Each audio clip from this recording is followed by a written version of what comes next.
लष्कराने ताबडतोब आदर्श इमारत ताब्यात घ्यावी असं सुप्रीम कोर्टाने म्हटलेलं आहे आणि रहिवाशांना ही इमारत त्वरित रिकामी करण्याचे आदेश दिलेले आहेत। प्रशांत कदम आपले प्रतिनिधी आपल्या सोबत आहेत। प्रशांत, काय नेमके आदेश आहेत या संदर्भात?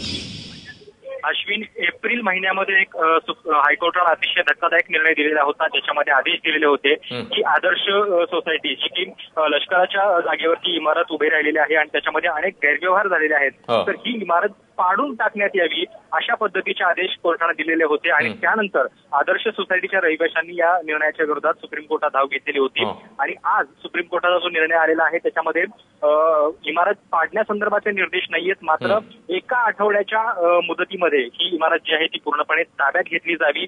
या सोसायटीमधली जी घरं आहेत, जे रहिवाशी आहेत, त्यांना त्यांची घरं रिकामी करण्यात यावी आणि सरकारनं, केंद्र सरकारला आदेश देण्यात आलेले आहेत की केंद्र सरकारनं ही इमारत जी आहे ती आपल्या ताब्यात घ्यावी।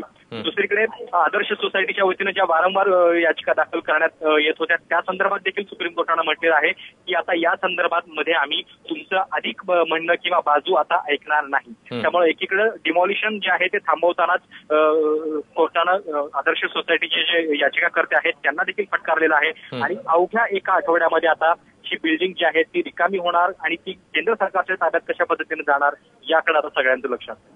प्रशांत, धन्यवाद या सगळ्या माहितीबद्दल।